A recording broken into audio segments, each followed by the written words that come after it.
একটা দাবির পরিপ্রেক্ষিতে, কোটা আন্দোলনের পরিপ্রেক্ষিতে এই স্বৈরাচারিণী শেখ হাসিনা পেটুয়া বাহিনী দিয়ে গুলি করে কোমলমতি শত শত ছাত্রছাত্রীদের হত্যা করে, হাজার হাজার ছাত্রছাত্রী জনতাকে উইন্ডেড করে অসুস্থ করে হাসপাতালে ভর্তি করে রেখেছে।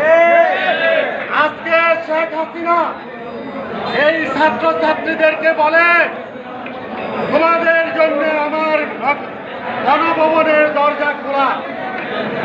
এই ছাত্রছাত্রীরা বলেছে, আমাদের ভাইয়ের রক্তের উপর পাড়া দিয়ে আমরা এই খুনি শেখ হাসিনা আলোচনায় বসতে পারি না। আজকে ছাত্র জনতারা দাবি একটা দিয়েছে, 9 দাবি থেকে একটা দাবিতে এনেছে। দাবি হলো কি, খুনি হাসিনার পদত্যাগ,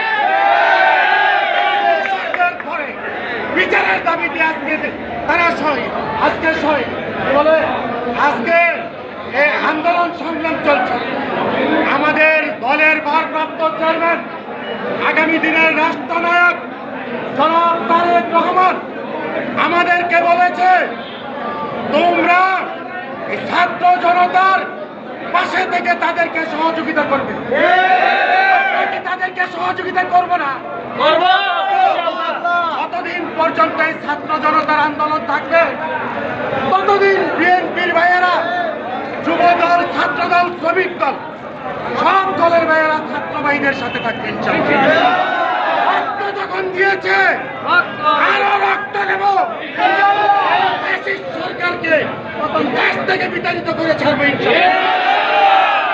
আপনাদের কাছে আমার আকুল আবেদন, আমরা কেউ কোন বিশৃঙ্খলার সৃষ্টি করব না। আমাদের দায়িত্ব ছাত্র ভাইদের, সাধারণ জনগণের পাশে থাকা। আমরা কোনো গাড়ি ভাঙচুর করব না, কোনো আগুন নিয়ে খেলবো না। কেউ অন্য গ্রুপ থেকে আসছে আমাদের সাথে মিশে আকাম করার চেষ্টা করতে পারে, রাখবেন, সতর্ক থাকবেন। ইনশাআল্লাহ যতদিন পর্যন্ত আন্দোলন থাকবে আমরা তাদের পক্ষে ততদিন থাকবো।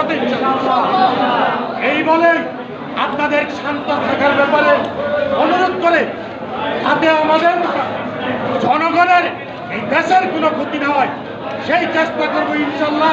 এই আশা ব্যক্ত করে আমি আমার বক্তব্য শেষ করছি।